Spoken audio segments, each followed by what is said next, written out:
Pick the Nintendo Shack and pray. Frederick from Fire Emblem Awakening says yo.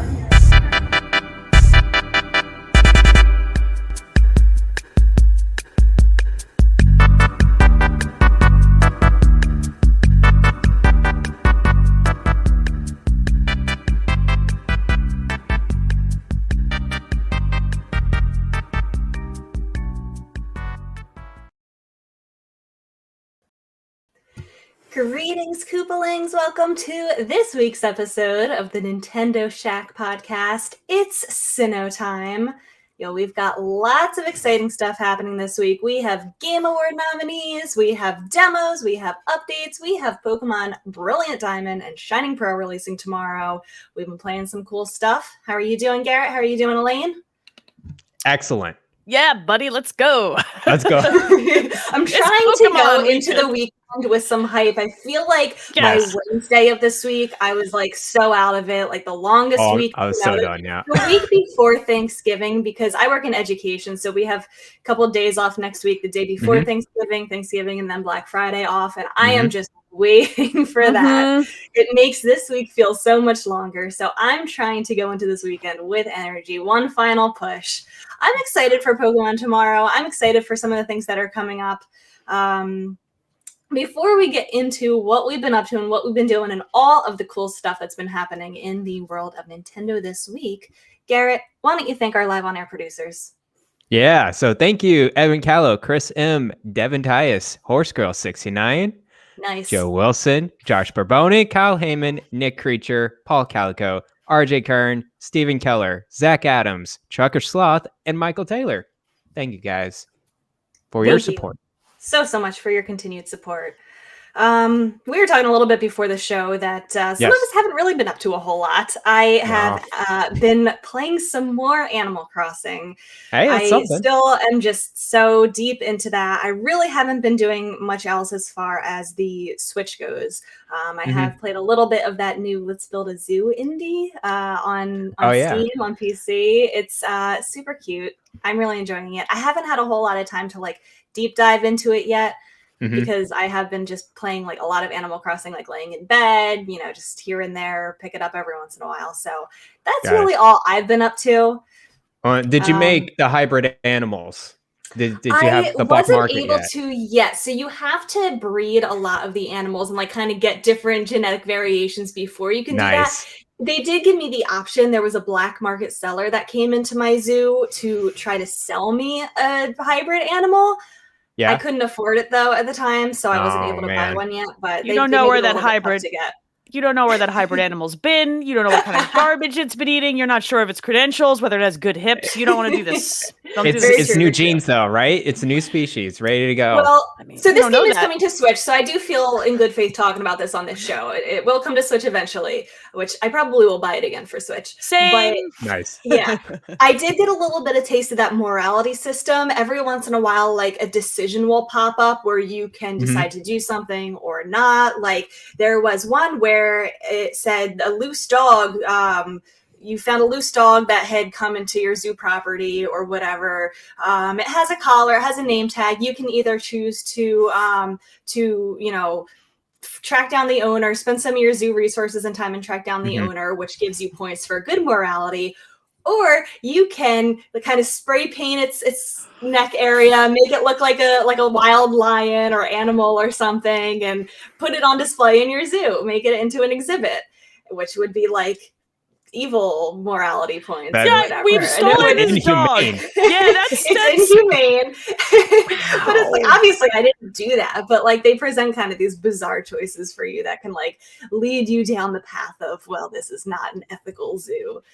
Which opens up, if you choose to do that, you can get unmorality points or immorality points or whatever to allow you to do more unethical things. So I get to see a little kid go up. It's hey, mommy, look, a little doggy painted as a lion. And it's there are a lot of customization things. You can set the ticket prices. You can choose how much authentic meat goes into the hot dogs at the hot dog stand. It costs more money, but it tastes better. No.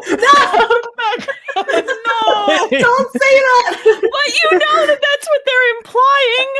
There's no dog meat in the hot dogs, guys. It's okay. I don't know that that's true, Garret.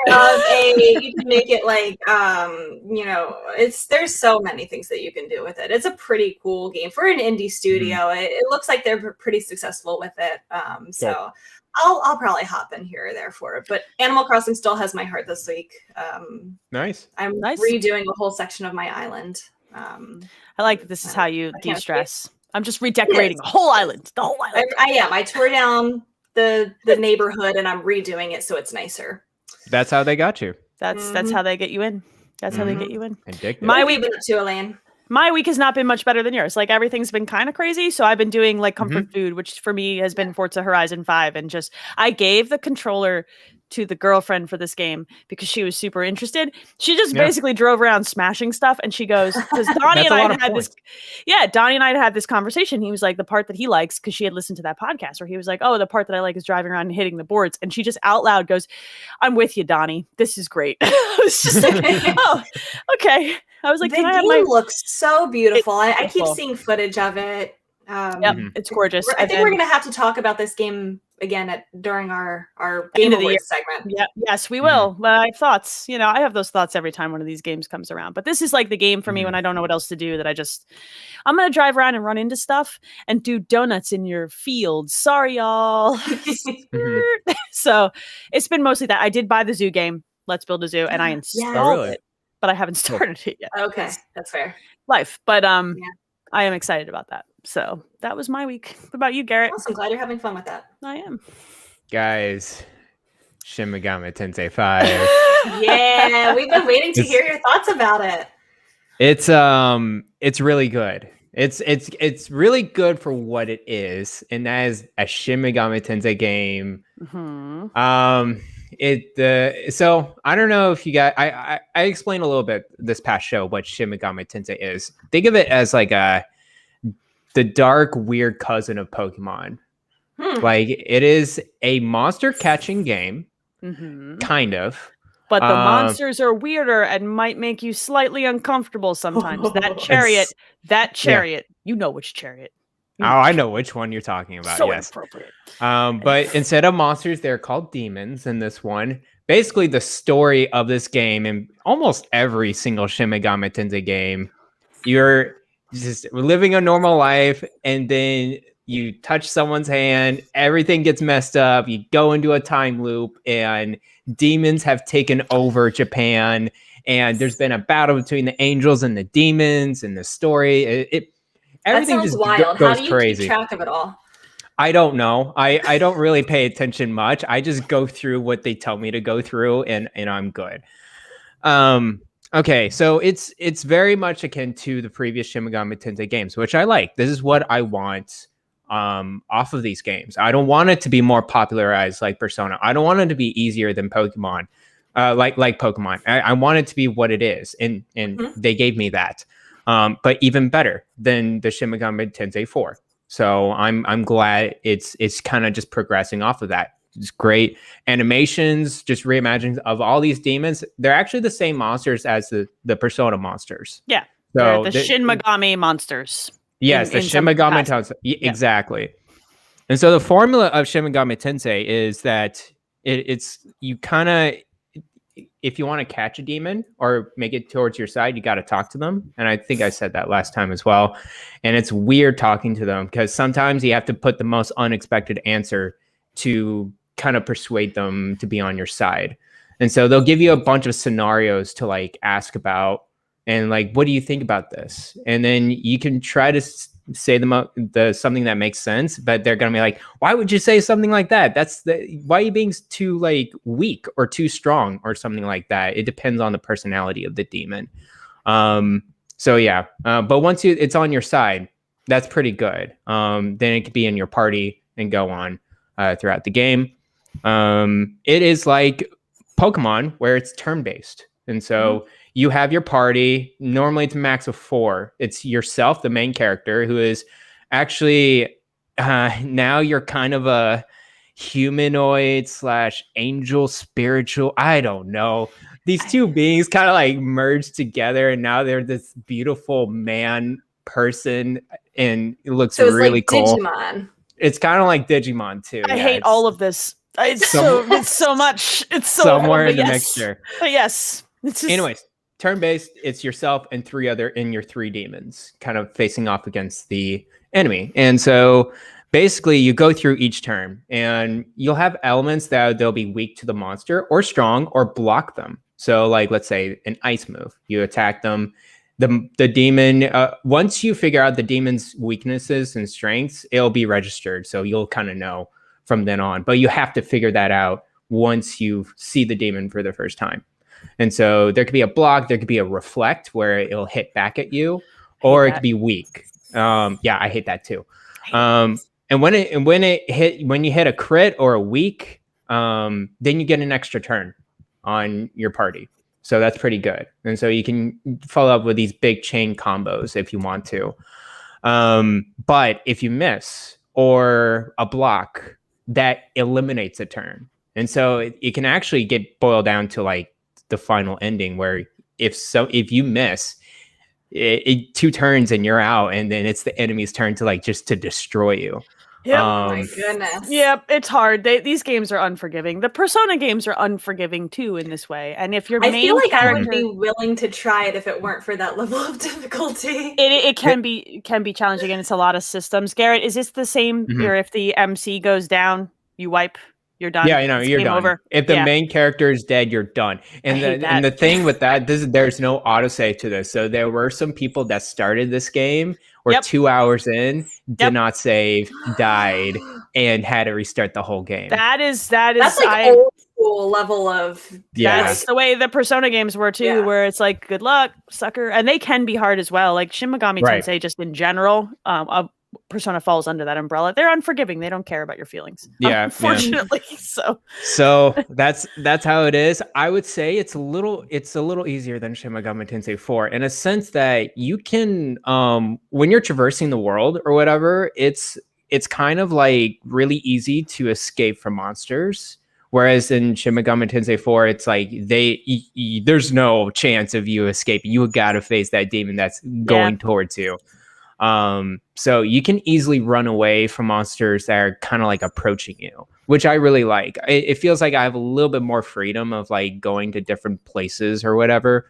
So there's a main quest line, there's side quests that you can talk to demons and like do certain little fetch quests here and there, do those so you can increase the levels of your demons. And then there's like these little hubs, little like kind of save points throughout the kind of map in the world right now. I'm about 6 hours in, so not too far, but nice. There's like 4 or 5 save points now. And then in these save points, you can save, of course, you can heal your party, but healing's not free. You got to pay money. So you got to make sure you defeat enough battles to get some money. Strategic too, yeah. Yeah. There's actually healing and MP restores throughout the map too. So I wouldn't say it's not that punishing in that sense. I think it's a little easier than the previous games. What else? There's demon fusions too, like previously, where you fuse 2 demons together and you get your ultimate demon, very similar to Persona. Yeah, there you go. It's so weird. It's like you mix like a mermaid and a little Jack Frost, and you get like you get weird stuff, man. You get some things, man. Okay, like look, you should Google some pictures. Some of these demons are upsetting. I'm upset. I'm quickly unveiling. I'm unveiling the character stories and what's happening. I know there was a battle between angels and demons. I had to go to the Tokyo Tower, in order to like figure out like why this spiritual beings inside this main character. I don't know what's going on. Sure. Eventually you'll fight a god at the end of the game. That's how all of these games go. I'll face like those 7 gods of wrath or whatever it is at the end. I can't wait. I'm having a good time. Make no sense. Will this sense. game take you? How many hours is it? How long will you take to get through it? I mean, it'll take months for me. Probably. The mainline life right now, yeah. Well, the mainline game, I think they say 40 to 50 hours. That's okay. right. If you want to just go through the game. You're going to die a bunch, and it's gonna set you back. So like that's And you're You gonna know, struggle. That's a Yeah. gentle estimate. It's probably more like 60 plus. Like those games can Maybe. be very challenging. It depends. It depends on how good you are at playing around with the systems and how lucky you get. So I've died once, but I save like crazy, so I make big sure same. Yep. yeah.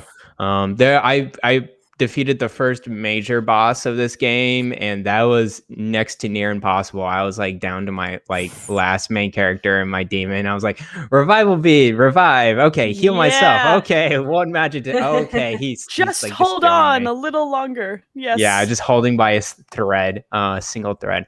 The performance of this game, I want to talk about that. Okay. It's, I mean, it's Mhm. okay for a turn-based RPG. It's fine. It looks great. I'm playing handheld exclusively. I don't play on dock anymore. So it's a little choppy. It's like you go out into the world and you can tell it has the jank, and it's a little worse. It's worse than Monster Hunter. It's a little better than Age of Calamity. I don't know. I'm getting a little tired of the Switch performance. I'm getting a little like if this was a It's hitting PS5 its version. limit. Yeah, if I had Yeah. a PS5 version, I would be like, I'm 100% paying $60 for a PS5 version now, because it's getting to that point where I can't. I know it's good convenience having it on a handheld screen. Yeah. But it's really hitting performance wise now. I feel that. That's a shame. I'm not saying it's poor performance. I'm sure a regular Nintendo fan out there would be just fine with it and have a good old time, like you, Rebecca. But I'm getting a little. I mean, like I see my Xbox and my PS5, and I'm like, I know this game could be so much better. Yeah. You can at least have 1080p 60 like locked and like just be good. But that's okay. So Still enjoying it though, regardless. Yeah. I will keep at it. It's a very weird game, and that's what it's meant to be. It has its own identity. It's not Persona at all. It's not Pokemon. It is Shin Megami Tensei, and it's the most. I argue it's the easiest and the most accessible game. You can put it on casual mode, and it will be. I think for a turn-based person that likes turn-based games, it will be just fine. I'm playing on normal, so I'm struggling a little bit more. But yeah. If you're not into turn-based games, I would not recommend this game. And play weird Pokemon systems. Like very weird system. It gets weird. This game should be creepy, kind of weird. Yeah, stuff. these games should probably be titled Shin Megami Tensei Let's Get Weird. And I love that about them. Like they're great for that. You know what I mean? They're very unique. They stand out, but like it's not they're gonna be weird. It's gonna be weird. It's like Pokemon though. It's like yeah, sure. Yep. It's it has that same formula of like here's an element of your moves. You have strengths and weaknesses with all your demons, and then the biggest thing about Shin Megami Tensei is your buffs and ailments. Yep, it is very important in this game. You got to make sure to use those. You got to make sure, like in Pokemon, you could probably pull all attack moves in your moveset and be fine. But not in this game. You got to make sure you got to make they go to sleep, or that you charm them or poison them, and make sure you bog them down to win the battles. So there you go. That's my spiel of Shin Megami Tensei 5. Yeah, great game. You'll have to keep us updated with how you're liking it as it goes on. Yeah, I'll definitely. I won't mention it every week. But once you're allowed, I mention Animal Crossing every week. We can get a weekly update. Yeah, people can untwist their panties about it. They'll be fine. It'll be all right. I also been playing Advance Wars on the bus still, and that game. It's good, right? So much. It's so good. Fun. See, you're throwing me back to like college when I played it. I think. Yeah, I think it's. Does it hold up? Oh yeah, 100% holding up. Like if you guys have it like in some form of fashion, like we all have the Retroid Pocket. That's true. And we're gonna get it early next year too, with Advance Wars Remastered. But dang, dude, like that game, I argue it's one of the best games I've played this year because it's just so much fun. The tutorial is very intricate. It's very elaborate. I'm still in the tutorials because it's at least like maybe 2 or 3 hours. I'm only playing it on the bus. Tutorial?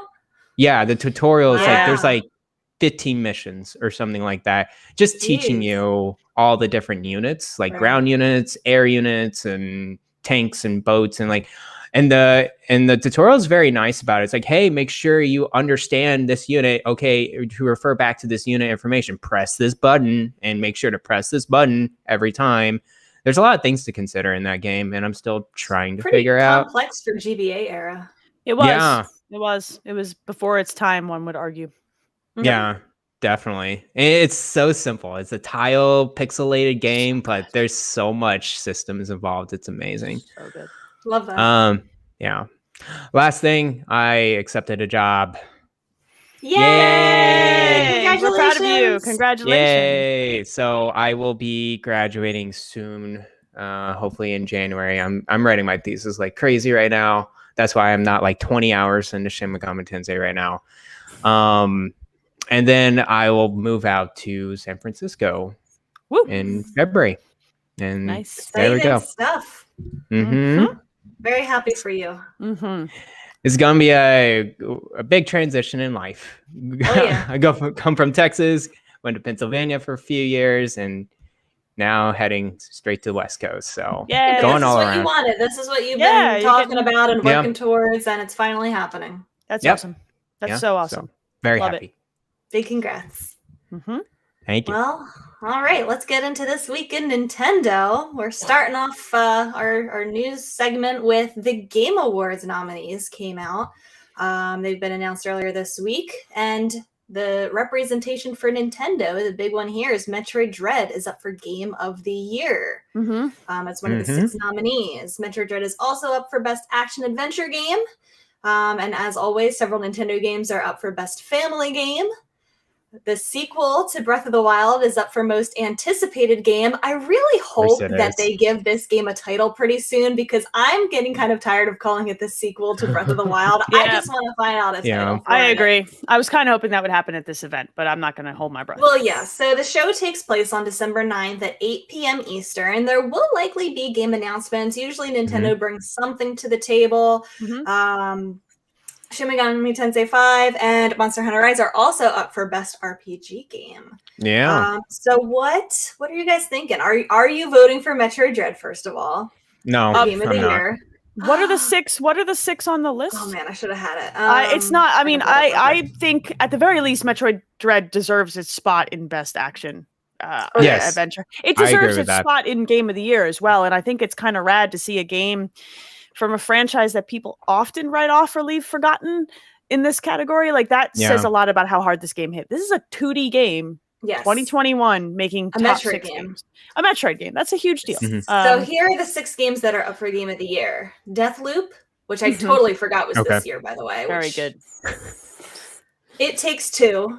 That was a great another game I'm surprised is up for I'm surprised that one made the list as well. That's not a conventional game for Game of the Year. Metroid Dread. Psychonauts 2. Yeah.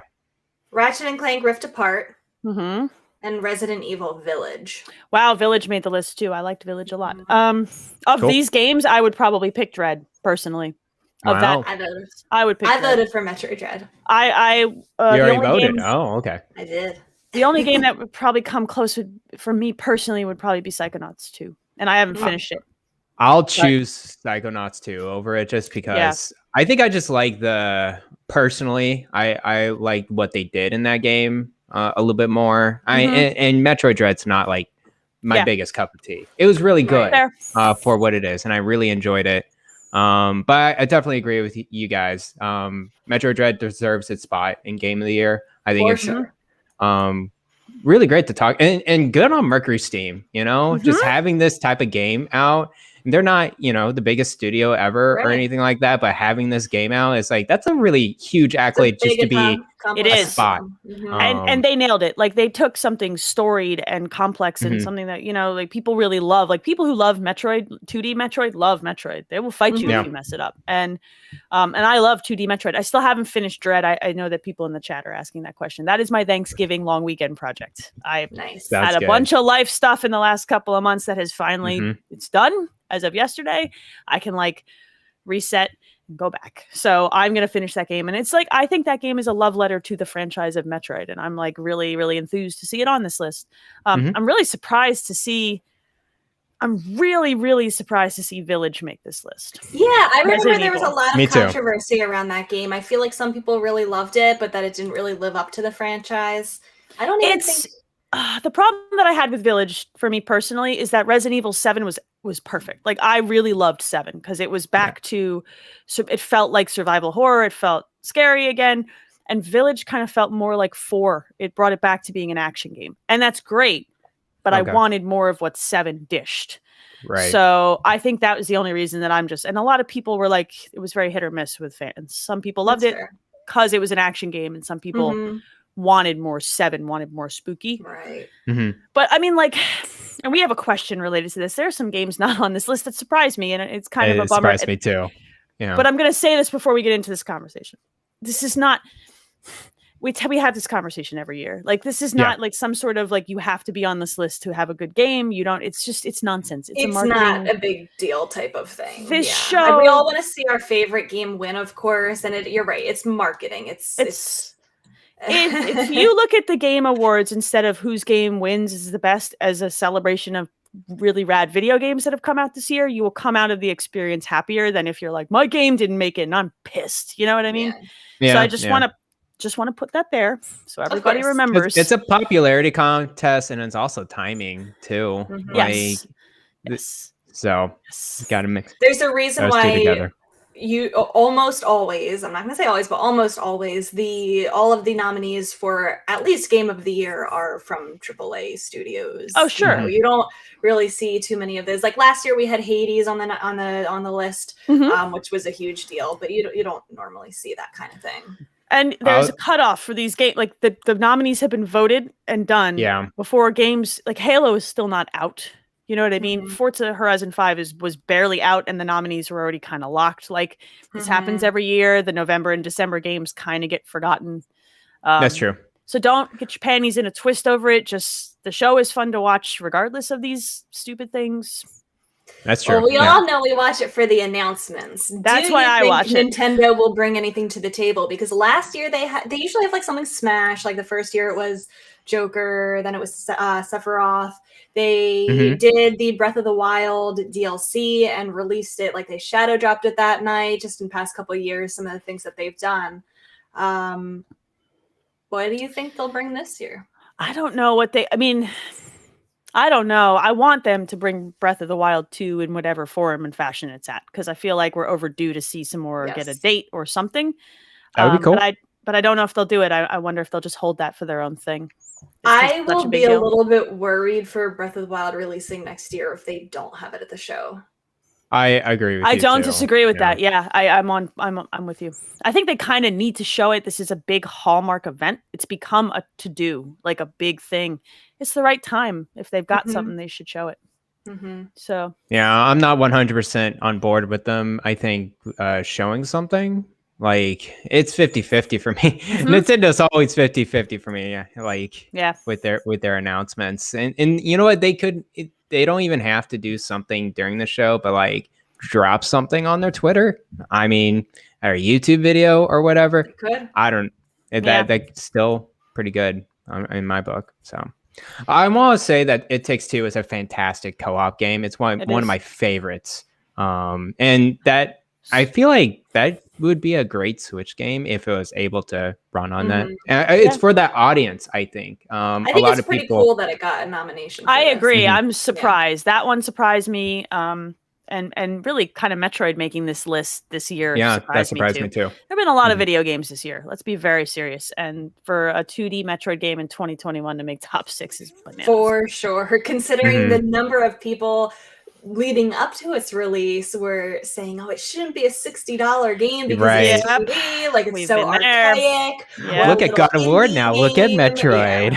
Oh my God, guys, I can't. Come on. It's exhausting. The discourse is exhausting. I'm too old for this. But yeah, I mean, like, ha to all those people. I kind of hope Metroid wins. I hope at least it takes home that action game title. I'm sure it'll take one title. Something. Yeah. It deserves something. I don't think it'll win Game of the Year. I would love if it would, but you're right. Just the fact that it got a nomination. What are we picking then? Of this list, are we saying it's Deathloop?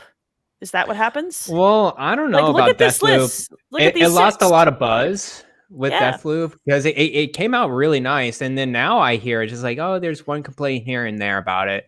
I can see Ratchet and Clank honestly I think it's winning. between Deathloop and Ratchet and Clank. Yeah, the two big games. I Ratchet was great. Don't get me wrong. Like it's great and it's beautiful, but it's more. It's a great game. Yeah. I don't know. It's. I think more of it's the a very same. safe, very safe option to pick. It's safe. I don't want to say Right. it's more of the same because I like what those games do, and Metroid could be argued to be more of the same, right? Video games in general are iterative, like that's the way it works. But yeah, I see what you mean.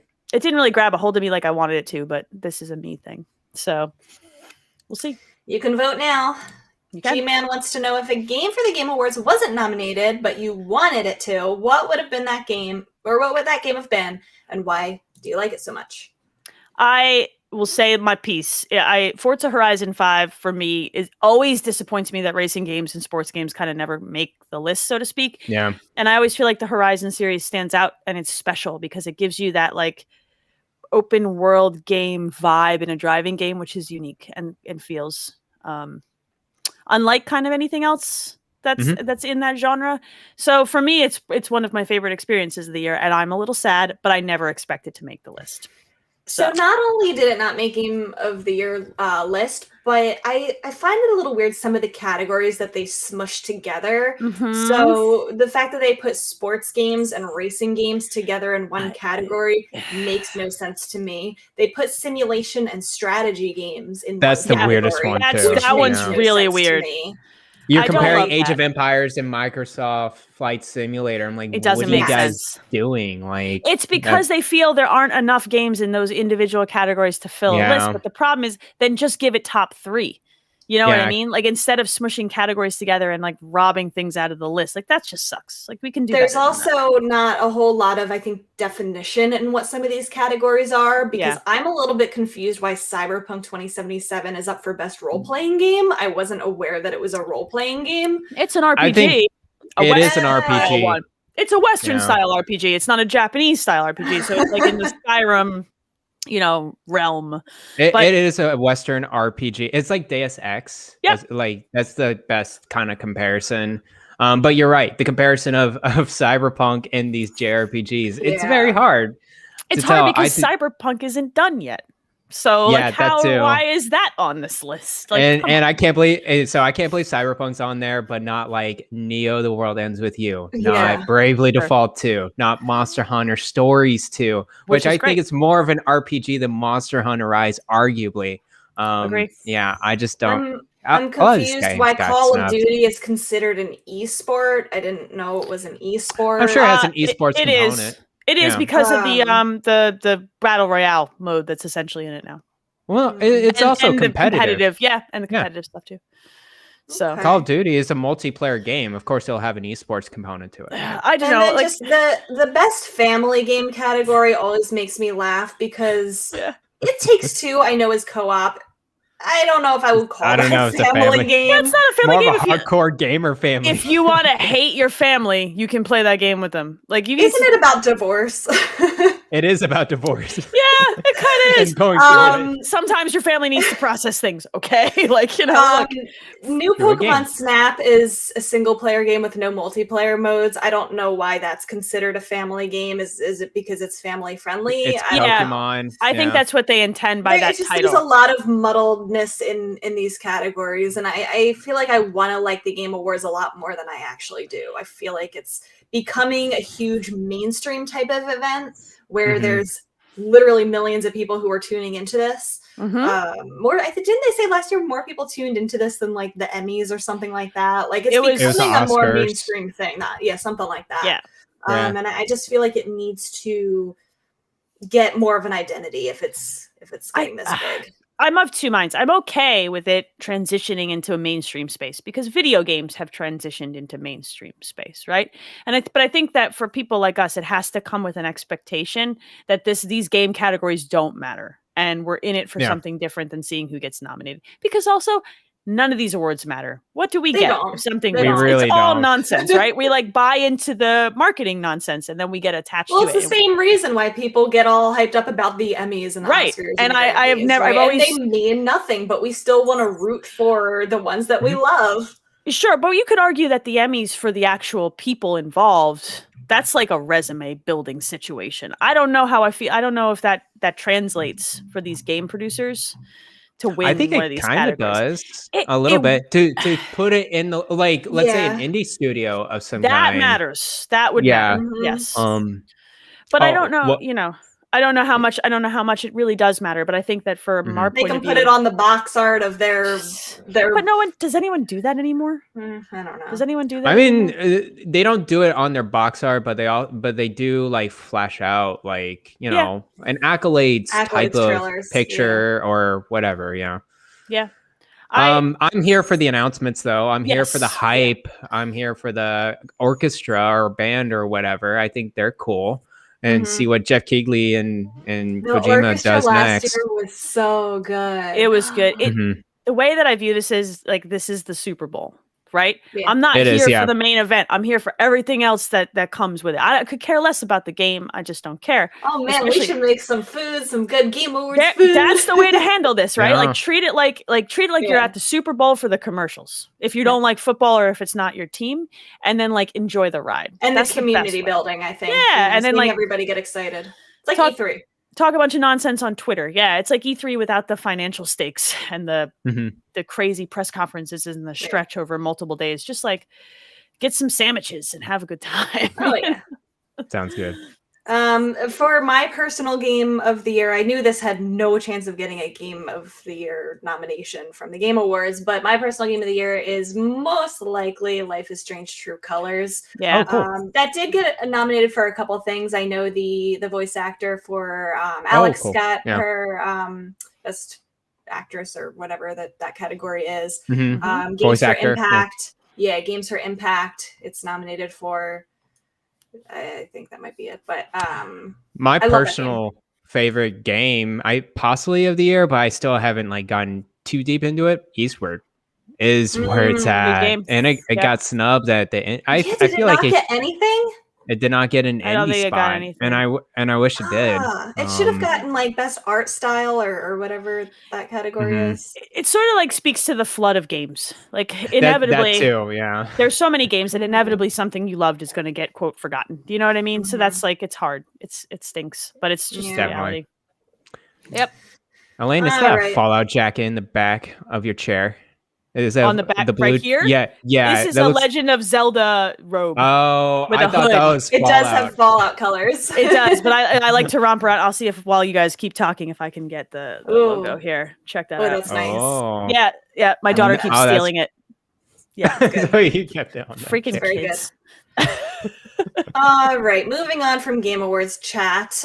By the way, for that, so the Game Awards takes place on a Thursday. We'll have to talk about what we're going to do with the show. Oh, But if nice. you're finishing up Metroid Dread over I'm gonna. Thanksgiving weekend, Yep. we should have our little spoiler cast. We can dedicate a segment of the show to talk about the ending and everything That would be liked good. about it We should totally do before Sounds that. the Game Awards. So like that week in between, so that it goes into the Let's do that. Game Awards That sounds for great. Dread Let's being do up it. Game of the year. Cool. Dope.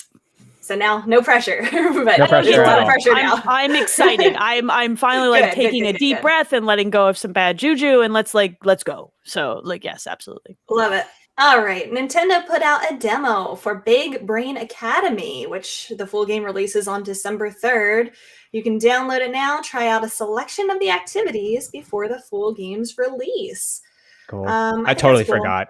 I'm about this excited. I'm game. actually excited about this. I might get it and play it with my kids. Like I Nice. loved the original on the DS a lot. I'm pumped. Let's Now, go. this I feel like is a good family game because it looks like Yeah. they're having a lot of, multiplayer modes in this. So I feel Yep. like And a little tablet, and you like it with. Mhm. switch it Yeah. around and stuff. It seems Yeah, this really is cool. fun. I'm excited about this. I like stuff like this that kind of shifts video games into a different brain space for my kids. Like Mhm. get them away from like the uber competitive Fortnite stuff and like makes their brain turn different. So Yeah. let's go. I'm excited. That's always good. Love it. Yep. So if you're unsure about it, try out the demo. Mario Kart Live Home Circuit gets a random free update. I feel like everybody Sure. saw Nintendo tweet this, saw the Mario Kart, and had got a mini heart excited. attack, let down. But if you're Oh. really into Home Circuit, this is kind of cool. So the game released last year in October. This is its first update. The update adds split screen multiplayer. Before you needed 2 consoles to have multiplayer. You needed 2 sets of the Mario Kart thing, Wow. and you needed 2 consoles to play it. But this adds split screen so you can play it on 1 console. You still need 2 carts or 2 sets to race competitively 2v2 though. Though 2 to 4 players can share 1 cart in a new relay race multiplayer That's mode. cool. That's Yes. cool. Yep. So you kind of each person has a controller or Joy-Con. You do a lap, and then it switches automatically to the next person. That's really cool.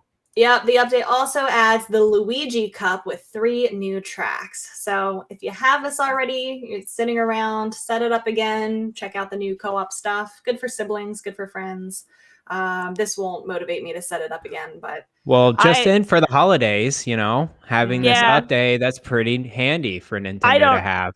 I don't own it yet because I was Yeah. like, I'll get it and then I'll set it up and then my dog will eat it. Damn. Your dog So- will eat it. Because Yes. he's so big and he'll just be like, well, that's something I should murder. Let me get it. So it's not the gates aren't very sturdy. They're like made of cardboard. right. So he would breathe with his hot dragon breath next to him and destroy them. So maybe now that I'm clearing out some more space in the basement, maybe we'll check it out. But we'll see. Cool. Yeah. Yeah. I mean, it's cool. I reviewed it last year. It is cool for what it is. Right. I think this was a feature that needed to be there at launch, but yeah, if you have it, set it up. It's a again. novelty. If you're getting Now it it's for here Christmas. just in for the holidays, for the toys, yeah. for the Maybe kids. we'll get a hot deal on it. Perfect. Maybe I'll see if I get a hot price on it for Black Friday. So Yeah. That would be fingers nice. crossed. Garrett, why don't you take this next story? Yeah, sure. So, Nihon Falcom, the JRPG developer behind the Trail series and the E series, pretty big names actually, is bringing Switch development in-house. So they've originally been developed on PlayStation, like PlayStation 3 and even PC. Yep. But now they're bringing their Switch development. And normally their ports are like a year or 2 years later into Switch. They outsourced it to other companies. But yeah, it's just a sign of the times. It's like, yeah, we're seeing a lot of great sales on Switch. And so we're going to have to make more of an effort to have day and date release with our other platforms. So in their first game, I guess, Legend of Nayuta, I don't even ever heard of it. But they've been remaking some of their older games into the newer consoles, and that's going to be the first game that they're going to bring in-house Switch development. So cool. It's a sign of like JRPG developers in general and Japanese developers. They're seeing kind of the life in Switch, but also PC. They're pushing multi-console development like crazy, and it's a kind of a weird dynamic to see because they've always been PlayStation first. But now they're like, hey, let's try to put it on Switch as soon as we can. Of course, Japan's super popular with the Switch now, but even PC sales very strong on Steam with all these JRPGs.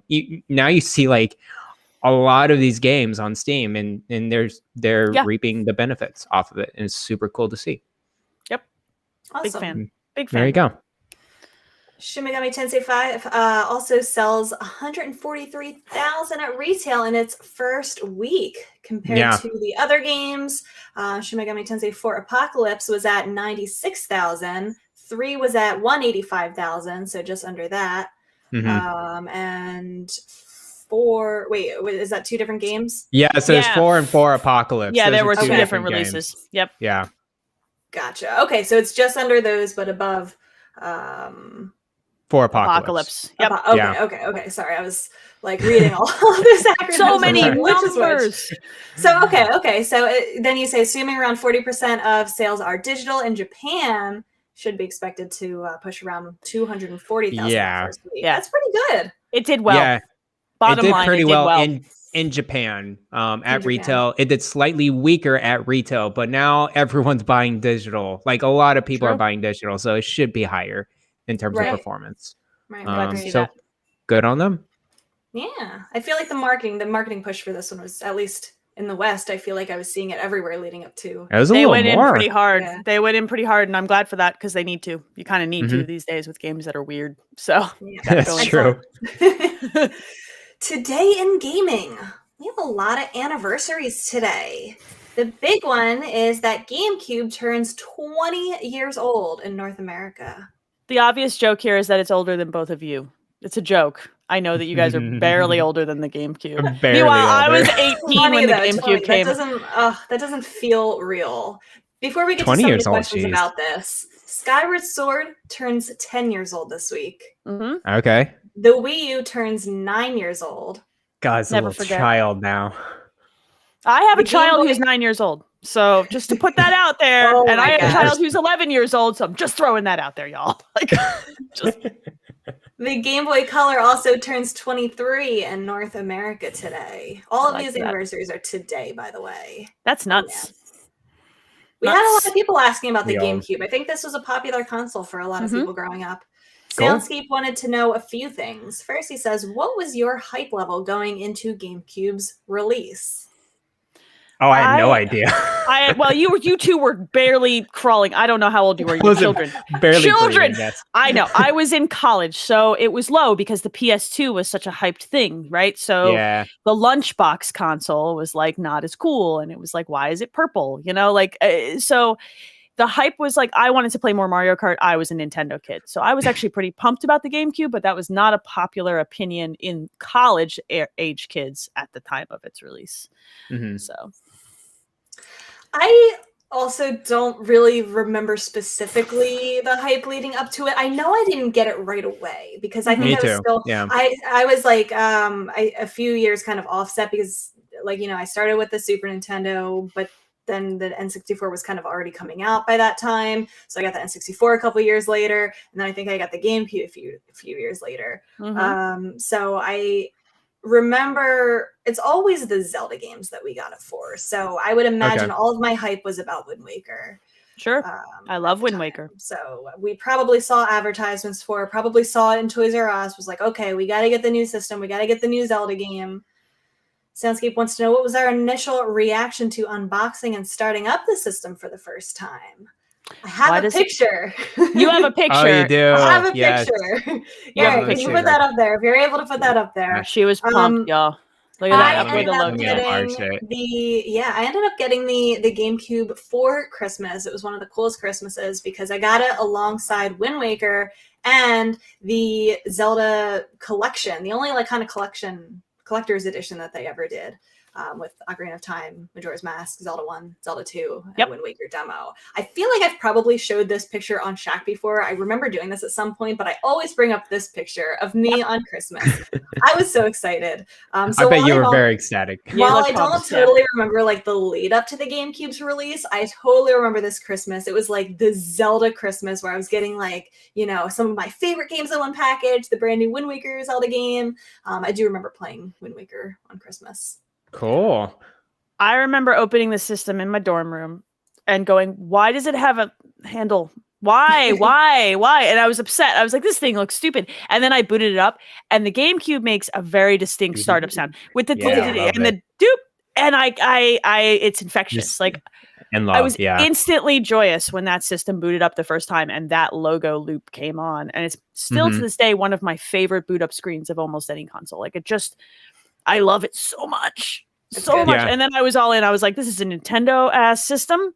And now I'm in. Let's go. Let's play some Luigi's Mansion, y'all. Let's do it. Nice. I like the startup of it, definitely. I remember when I got the GameCube, very similar to Rebecca. I don't remember the hype leading up to it as much. I think I got it secondhand, actually. I didn't actually have the box at all, in unboxing and everything. I didn't even get it for Christmas or whatever. It was just kind of a deal I had with my parents or something. If I did a certain thing, I got it. And I think the game that pushed me to get the GameCube was none other than Pokemon Coliseum. Of course. When I saw that game, I was like, I need to get the GameCube now. And Super Smash Brothers Melee. Those were the two games that I was really. I remember going to my friend's place and I had the N64 and Super Smash Brothers. I'm like, oh, I'm good. And then I went over like, what is this game? Wait, they have a new Super Smash Brothers? Yeah, we played so much of that in college, dude. Oh man, it was so good. But yeah, I love the startup sound as well and the animations. I had a bike game. I forgot what it was called, but it was one of those BMX bike. It was kind of like Tony Hawk Pro Skater, but with bikes, and it was actually pretty good. Was it Dave Mirra? Was it I Days would and have to check. Years? It was like a probably red was. box art cover. I might own type. that game on PS2. It might be in the back somewhere. I will have okay. to check in a box or 12. So Sounds good. Yeah. So there you go. Soundscape also wants to know what's a hidden gem of a game that you would recommend. Oh, hidden gem. I don't know. I am trying to think. I don't know how many people played Eternal Darkness. I don't know that that's considered a hidden gem. It's considered a masterpiece, but I really love that game. It's still scary. Still weird. It holds up. Beautiful Joe is probably one of mine. Beautiful Joe was a brawler action game that was challenging and hard and had this like amazing sense of style to it. So those are the two that I feel like if you didn't play them, they actually do still hold up and are still fun. And Beautiful Joe is punishingly difficult even now, but I love both of those games a lot. Those are the two. Yeah, I feel like I don't know a lot of hidden gems for the GameCube. Really, back then, it was a lot of what my parents brought home for me or what my dad would buy for me. I really stuck with like the Zeldas and didn't branch out too much. So most of the games that I played on GameCube were pretty big, like just first-party Nintendo games. I did that too. The Mario sports games on Cube were really good. Super Mario Strikers, the Strikers, the soccer game. I still own a copy. I still own all my GameCube games in complete boxes. Like that game is dope. I loved it. I love that one. Hidden gems, yeah, same thing. First party games. Pokemon XD Gale of Darkness. I don't think much people. Good game. Not much. Not a lot of people played it. And let me tell you, I had a physical copy of both of these games. Oh no, I sold them in like 2011. Oh, I'm sorry because XD is worth a fortune. Are very valuable. Yeah, XD is worth a lot of money. I can't believe it. Yeah. And now these days they're like hundreds of dollars. Best yard sale find ever, flea market yard sale, whatever it was that I got it. They had some GameCube games. I ended up getting Super Mario Sunshine and Mario Double Dash a few years ago. This wasn't like back in the day. This was like maybe 5-6 years ago for $3. What? I felt like I was stealing this. I almost was like, do you want me to give you like $20-$30 for this? Because even that would be a steal. Sunshine goes for $60 regularly. Like not even complete half the time. Yeah. That's crazy. Wow. Yeah. Man, there's some other GameCube games that we mentioned in the RPG cave, but I am forgetting them. They're like card turn-based games. There were 2 of them in the GameCube. I just forgot their names. I know we went through one of the companies, but yeah, there's some weird games in the GameCube that just were left hidden. Good things in that system. Some very good things. Yeah. Pete the Smiling Stegosaurus wants to know, with today being the 20th anniversary of GameCube in North America, what are some games from that system that you think back fondly on? I think we kind of half answered this with the hidden gems. I'll add Wind Waker is my favorite Zelda game. It still holds up as my favorite Zelda game. The modified version that they re-released on the Wii U with the sort of Triforce Hunt being condensed is a better game, but Wind Waker, Paper Mario: The Thousand-Year Door might be one of my favorite RPGs of all time. And it was on the GameCube. And if you haven't played it, I really love that game. That is one that I got in the GameCube era. And I think when I was a kid, I either didn't understand what I was supposed to do, or it didn't hold my interest that much. So I never played like more than maybe a couple hours of it. It has been sitting on my shelf for the past 20 years. I love it. People have told me go play it. I feel like I would appreciate it a lot more now than I did as a kid, for sure. And I definitely wouldn't have a hard time with it now because I would know what to do. But it's one that I should play. Wind Waker definitely for me. I spend an ungodly amount of time with Mario Party 4. Mario Party 4, that was a good one. I played a lot of Double Dash to piggyback. Oh, really? Okay. Yeah, I played a lot of Double Dash. Sorry, Rebecca, I feel like people who play Double Dash love Double Dash so much and want that feature to return. I liked it. I liked the swapping and the having 2 different items. I liked it. Anyway, continue. The one game that I do want to give a big shout out to is Harvest Moon: A Wonderful Life. Yes. This is probably the most niche thing I played on GameCube, and it's not even that niche. I love this game. I put so many hours into this. This was probably my first game of this kind, where it's like a simulating game. It's not something, it does have an end, but kind of that continuous loop of a game where it's not really any particular plot, and you can marry someone. And I always married Celia, and I always, would love my cows and my chickens and my dogs. And this was a good game. I really, really, really enjoyed A Wonderful Life. Yeah, that's another good choice. Garrett, do you have any others to add on there? Oh, Super Smash Brothers Melee. Oh, yeah, of course. Why would? There's your copy with your name on it. Oh my lord, my name on it too. My mom wrote it on. Your mom wrote it on. This is so because you were gonna bring it over a friend's house and you didn't want to leave it there, and if you left it there, then it had to be returned to you. I had to do the same thing. Y'all are so cute. I'm so old. None of these ever came with. Oh Lord. Woo! My mom made me do it too, Garrett. Don't worry. You guys are the cutest ever. Oh, Kyle mentioned, speaking of Melee, Garrett is on the chat because I didn't put it on the docket, and I should have. There's been an official announcement of Nintendo, and I forgot it was called something Panda. It's another competitive group. Yeah. They announced the first official circuit of Super Smash Brothers partnership. And you've never seen this like at all in the history of Nintendo. They want to shut down all the competitive Smash of like even the Smash Melee, but also like Smash Ultimate and stuff like that from these third parties. But now it looks like Nintendo's not playing ball, but it's like, okay, we're gonna let you have a pass on some of this competitive Smash and make it somewhat legal to do some of these things, because they don't typically embrace that.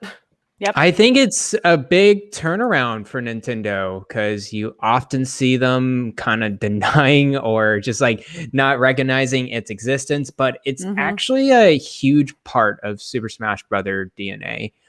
Without the big, popularity or the characters or the whatever, but the sustainability of the Smash community and everything is all due to the competitiveness and the esports. I think they see that it's not going away, and they want a part in it. Yeah, I think once they realized they couldn't just ignore it off the table, they just like, well, I guess if it's going to be here, we may as well do something.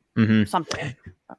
And I actually played a little competitive Smash back in high school when I was actually okay at that game. Not anymore. I'm very, very rusty now. But I get the competitiveness. I get the kind of the rush you get behind it and all the combos you can do. Melee is a stupid, like, competitive game. It's you see these players and then they're just going through like it's nanosecond reaction time to like facing off one another. And of course the best players are playing stuff like Jigglypuff. They just play nasty in that game. I couldn't even. And I feel like at this point, all of like the strategies and like movesets of the characters are so optimized that it really literally comes down to that like precise skill and which is amazing. And also, I am way too slow and old for any of it. I love watching other people do it. I love watching it. I love watching my kid play Fortnite with his friends because he's so good at it, and I just cannot. So I just love it. I love watching it. It's rad. Yeah, it's cool. So there you go. Yeah. And then we have a question from TPR. Where were you during Skyward Sword's release 10 years ago? Did any of you have the iconic golden Wii remote? So 10 years ago, I was 28. 10 years. So so my age. God, Garrett. My lower vertebrae. I'm crumbling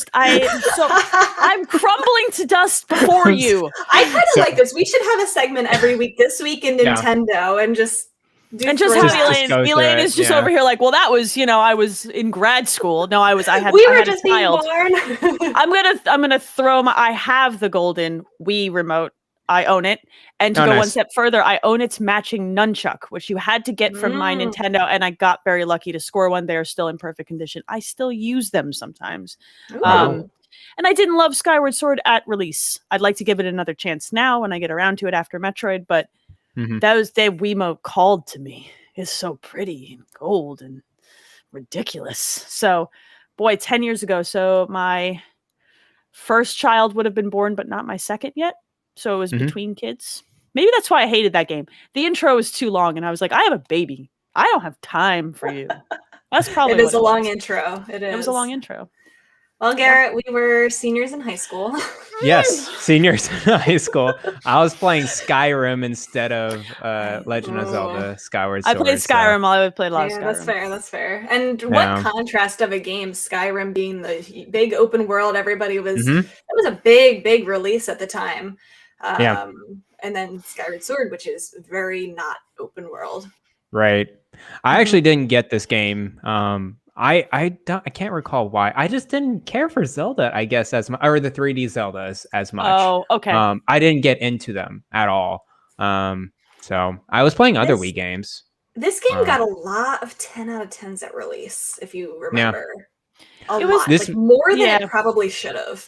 This was- was just the start of like me getting into gaming. Mhm. Like as like a hobby. It's like, oh, I'm getting more into like listening to the podcasts and everything. So I think Skyward Sword, I think I just like missed the mark of like seeing the reviews and seeing all the hype around it.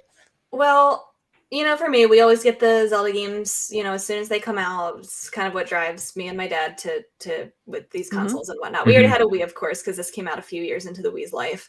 I guess something was lost in translation because we went out to go get Skyward Sword. We came home with it and didn't know that it needed that addition to the the Motion Plus thing. Motion Plus. Oh God, because right. it didn't. Yeah, we didn't get the copy that I guess came with it or whatever. So then we had to go back out to the store, get the add-on for it. I remember being particularly annoyed about that, that we had to go out and buy it another add-on to it. So I feel like back then we were that casual consumer who wasn't keeping up with that and was annoyed by it, and Nintendo not being clear about it. That was us back then. So I remember that part of it. Same exact situation. When I saw you needed that, I'm like, I don't want this. I don't want to get an extra thing on my freaking nunchuck to play this game at all. So it was a little bit annoying. I wanted to love it. It's just that it was too the tutorial was so long. The intro lead up through that game, and I've heard things like it's one of people's favorite stories overall, and I get it. It does get better, right? And I know that. But at the time, I had my first kid about a year before that. I was tired. I'm just gonna tell y'all, I was exhausted.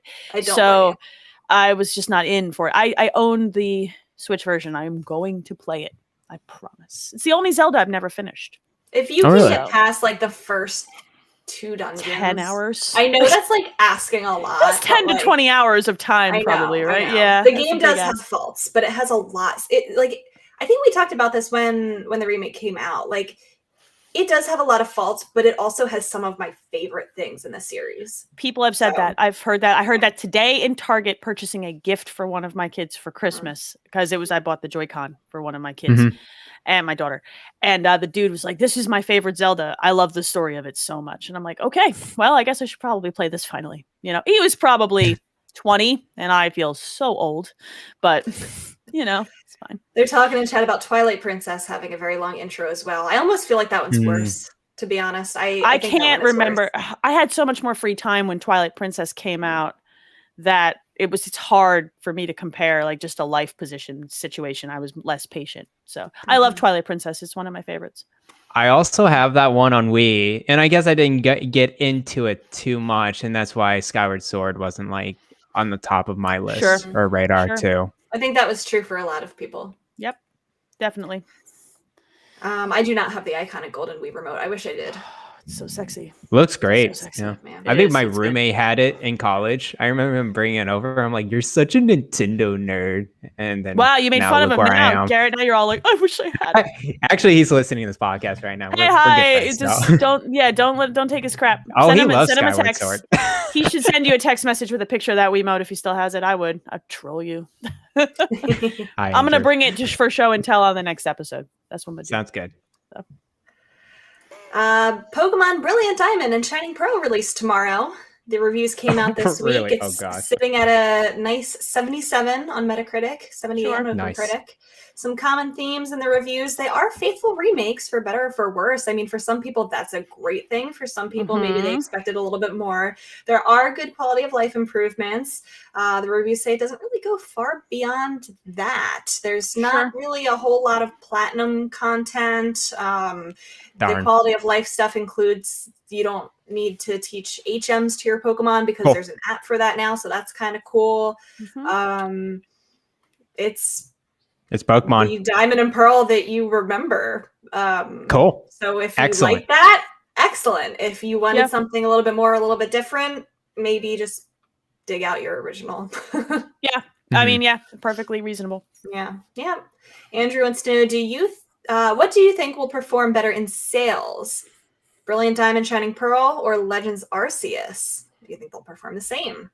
I think That's a good there's- question. Interesting. I think there's great potential for them to perform the same because they both have the word Pokemon in them, or within a standard deviation of similar. You know what I mean? There's a lot of agree. people who have not played Diamond and Pearl, so for them, kids now with Switches, that looks like a new game, and they just want a Pokemon game. And then the next iteration, like Arceus, might grab more folks our age who don't want a remake.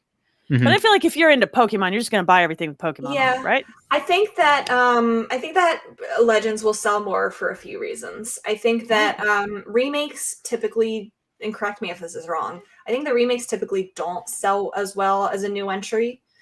I also feel like Generation 4 kind of came out at a weird time where the people who like grew up with Generation 1 and 2 were kind of fading out of Pokemon at the time. Garrett, I think we both kind of fit into that camp a little bit.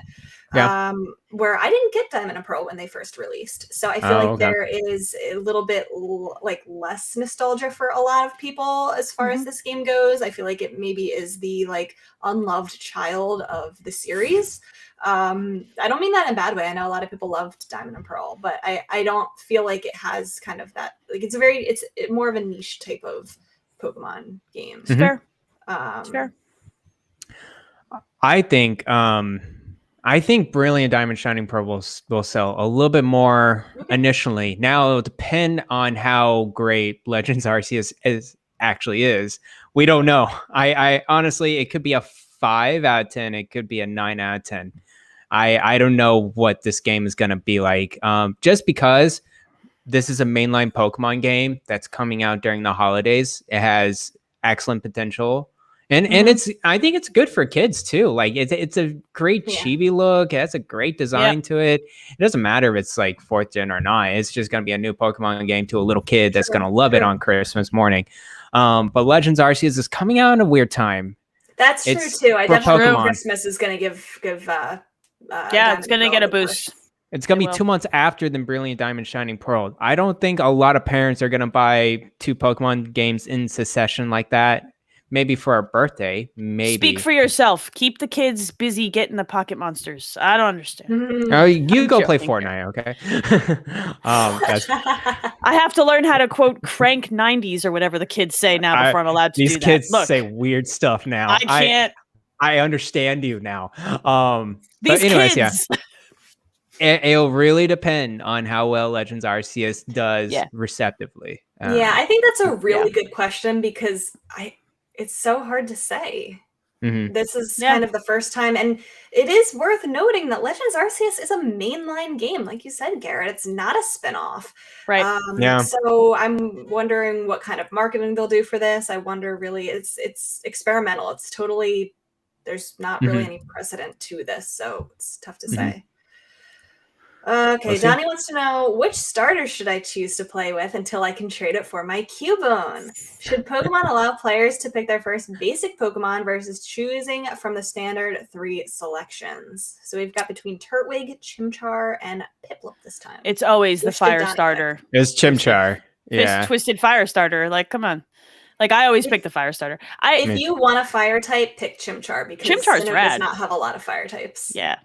I feel like his second part of his question is interesting. Like, I feel like they balance the early part of the game through the starters. So that's why they don't open it up to having you pick whoever you want. And you can trade them out so quickly if you want to. It's not the biggest deal. I don't know. I'd rather have a balanced early experience than more options for a starter, personally. That's just a mean thing. So he was wondering, like, I think if you could choose from any of the starters, like if he gave the example of the Charmander kid wants to pick Charmander, I feel like that would prevent people from trying the new types and whatnot. Because then you would pick Charizard every time. You stick with what you love. You stick with what's new. And I feel like Donnie is very much like that. He wants his Cubone, and that's fine. But then you might not get to try Chimchar and his fighting moves. Oh, Chimchar's sick though. Mm-hmm. I like the 3 starter choice because it's simple and it's straightforward and it gets you playing the game as fast as possible. And I'm kind of all about that in 2021. So yeah, it's an interesting question. I think for a new Pokemon player or a new kid that's just starting, I think limiting yourself to 3 starters is actually a good thing. And then you got the same formula in every game. You got the fire, water, grass, and then they can mix and match however they want. But I think Donnie brings up a very great point, and I think it's my major criticism behind Pokemon games in general is the lack of player agency in a lot of these games. It's Pokemon is a very mainline game, very structured throughout the story. You get the Pokemon you're gonna get, and I like that. I'm choosing my party. My starter is kind of like my main character. I'm centering around that Pokemon a lot, actually, and going through. But what about, like, as Donnie said, I want options. And I'm like, I want options too. I want difficulty settings. I want to be able to remove certain things. I want to add like a limitation to myself on healing. Like these type of options would be kind of cool to see in a Pokemon game. Not like initially as a start. I don't think everyone should see these options, but once you play through a game, let's say, or have a save, and it's like, okay, now you're going to start this game again, and we're going to like, you can put a randomizer in it, or you can like get rid of XP share, or actually have the Nuzlocke challenge in the game baked in there. I think that would be kind of cool to see. A little bit more hard roles. mode or a challenge mode or an expert mode. Yeah, that'd be great. Veteran mode. Yeah, so I agree. I would love to see people allowing players to have their own Pokemon as their starter, and let them do what they want to do with that game. Fair. That's fair. Initially, yeah. Then it's more of your own journey kind of thing. Yeah, definitely. Crazy Legs wants to know, what about Pokemon Diamond and Pearl makes it different than Sword and Shield? Positives and negatives between those games? It's a good question because I feel like Pokemon is very different now than it was when Diamond and Pearl released. And I read this question and I was thinking a lot, and I was trying to think of what Pokemon was like back when Diamond and Pearl released. And that was correct me if I'm wrong, wasn't this the first generation where they had the physical and special split? And that really kind of changed the gameplay a lot for people. I don't know if that was Gen 3 or was it Gen 4? I don't remember. It's Gen 3, I think. Did the special. Yeah. Okay. I think I'm remembering correctly. I remember it's before Gen 4. Gen 4 was kind of a weird one because they wanted to do a lot of extra side games, and you're gonna see that in this game a lot. Is these kind of Pokemon contests and the mining, and then their story was not the best in the world, and it made you go like all around the map per se. But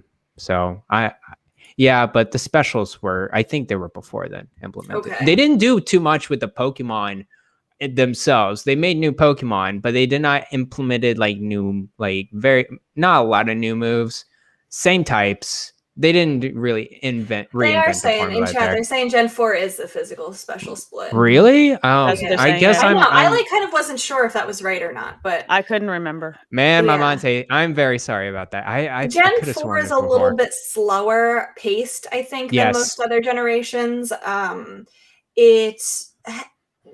One thing that I think was really cool about that generation is it did more creative things with already existing Pokemon. Like that was the generation that got evolutions for like Magmar and Electabuzz, Magmortar, and Rhydon. I mean, if you haven't played it, and maybe the only game that you've played is Sword and Shield, I don't know. Like, what do you have to expect? Like, it's more Pokemon. It's more of what you already know. Like, this isn't a big game changer. Yeah. Like, really, every generation is that same formula. Like, there's not really any big differences besides the pool of Pokemon that's available to you, the towns, the gyms, the characters. Yep. That's really all that's different. I mean, I think there's a lot of people who love Diamond and Pearl way more than Sword and Shield. Yeah. If that's nostalgia, I don't know. Sword and Shield also has the big Dynamax raid stuff, and they tried to do all these extra things. This is much more stripped down type of. It's an earlier Pokemon game with new quality of life improvements. I'm glad that they put in the XP share. I'm glad that they don't force you to learn HM moves and stuff like that. So I think it's gonna be good. The music in this game is killer. Yeah, so like pretty I good. was gonna say that the music, the soundtrack is really good. I'm excited for this. You know, I didn't play Diamond and Pearl when they were originally released. I never got around to them, so it's exciting because it is a new game to me. You know, and I think that's why I'm so excited. I like the very snowy area too. Yeah, Oh, yeah, I like that. It was super good. So this is the only generation of Pokemon where I never finished a game in that generation. So by the time it came out, I think it was like 2006, I was like in that phase where I was too cool for Pokemon. I was in middle school. Nice. I was like, You're a grown-up. Yeah. You were listening to big kid. Green Day, emo going on. Yeah, me So too. I skipped that, and I didn't get back into Pokemon until Gen 5. And I ended up buying a copy of Pearl when I was in college, and so did two of my friends, and we had all these plans to like, we're each going to pick a different starter. We're going to be each other's rivals, play each other, you know, battle each other after every gym or whatever. And we got like a couple of gyms in, but then life happened, college, we were busy, and I didn't get I think I got like maybe 3 or 4 gyms in, maybe halfway. I don't know if I got that far. So besides like the very beginning, I don't even really remember any of that. So this is going to be a pretty fresh experience for me. It's a pretty good story. That's unusual for me to be able to say about a Pokemon game. Yeah. It's exciting. Like I said, this is one that I never even touched. I haven't finished many Pokemon games. I tend to pick them up and put them down, and I'm done when I'm done. But like this one, I never even played at all. So I am excited to check this out. Remember beating Pearl and beating Platinum, and Platinum was way crazier than the original version. I heard many good things about Platinum, and I do too. wish that they included some more Platinum in this, but you know, Yeah, I think it'll still be fun. Yep. It's Pokemon. It's reliable. It's Pokemon. Let's do it. Yeah. Let's do it. All right. We have some questions to end the show with. You guys, as always, came through with some pretty good questions here. Paul wants to know, do y'all remember the Turbo controllers? Will they make one for the Switch? My dad and I would play Star Fox with Turbo on the laser button, making it like a machine gun laser cannon. Good times. I only ever had one for the Super Nintendo, and I would turn it on when I played Street Fighter 2 so that I could get E Honda's hand. What do you mean you've never heard of it? You never heard of the Turbo one? I've never heard of Turbo controllers. What is this? What is this? I don't know what this is. It basically emulates presses a button. It, like boom, boom, boom, oh, boom, sure. boom, boom, boom, Okay. boom. I've never heard of this at all. Turbo controller? What? Is this third party controllers or what? Yeah, they were always third party controllers. They were always third party. Yeah. No, Nintendo did not release these. Yeah. And you press a button and it just kind of like does a You repeat. flipped a switch on some of them, but yeah. Oh, sweet. There was like a toggle switch on my SNES one. Yeah, I think I have a GameCube controller with one. Yeah. I didn't really play any games that utilized it, but I don't see the Switch one. I don't see most companies bothering. It's not a thing most people. Yeah, there's not really there's no reason to use it anymore. But that's a cool memory. It's a cool memory. Yeah. Wow, I thought oh my gosh, you never heard of it. That's crazy. I probably have seen one. I probably You'll see some one, emulators even have a setting for Turbo where you can they turn do. It on. Oh, I've seen. Yeah. I've never had a Turbo controller. Okay. Yeah. Cool. Okay. Good. G-Man says, gobble, gobble, gobble. Thanksgiving is near. Anything exciting you like to do in real life or video games? I like to eat all the food. Thanksgiving's my favorite holiday. Eat my all favorite the food. So Thanksgiving is my favorite holiday because it is, to me, like just a food holiday. There, I don't have to figure out buying presents for people. I don't have to go walking around a neighborhood to get people to give us candy. There's no stress, just food and people I want to be around. So you do the cooking? I do the cooking, but I enjoy that. So I should, fair. clarify that I don't mind doing that. And I have somebody to help me this year and the kids are excited, but Thanksgiving's my favorite holiday. Easy. I like it more than Christmas. I do like good food. Wow. Yeah. I do. Thanksgiving. Well, these days I've been just at home for the past few years, just because or not home. I've been in Pennsylvania because going home is Texas. And so it's like flying back and forth. It's like, I'm already going back for the holidays. Why would I go during Thanksgiving? So, but younger, definitely I love the food, but I absolutely don't like turkey. I don't know. turkey is a big no-no for me. Like it's a weird taste, and like the white meat's bad, and I don't particularly care for the dark meat I like too the dark either. meat. I like the dark Um, meat. Yes. Yeah. Yes. See, if I was more of a dark meat fan, I probably would like it more, but it's just, I don't know. I'm ham all the way. And then I like ham remember, too. Mhm. Yeah. Ham's good. My family makes some pretty good casserole dishes and signature desserts and stuff like that. So yeah, I would My dad easily makes this go really through good 3 pineapple plates. stuffing. It's so good. Ooh, Pineapple stuffing, Yeah, that nice. sounds Yeah, good. so good. I like pie, so I'm excited about pie. And I always Ooh. eat too much dinner to eat dessert on Thanksgiving, so I eat my dessert You gotta for pace yourself. breakfast. No, I'll eat all the turkey. There'll be none of that. There's first of all, no. But I eat the dessert for breakfast the next morning. There's a slice of pumpkin pie, a slice of apple pie, good cup of coffee. Don't call me. My phone's off. I take the day That's off. good. You get a sugar rush after that. I go back to bed, man. I'm too old. Really? I'm just like, yeah, I'll just go. I take the day off. I'm going back to bed. You just get all that energy. It's like, all right, let's go back to sleep. I'll go for a Okay. nice little run, go back to bed. I do Oh, like okay, there playing you go. games afterwards, though. Like after family is left and whatnot, being able to play some games because full stomach, pass out on the couch, play some games. It's Yep. awesome. Yeah, definitely. Totally. Hobie also says, I have always associated the holidays with gaming, having time off work and school to play, gaming with family members I don't see often, receiving games as gifts here and there make up a large part of my holiday memories. Do you game more or less around the holidays?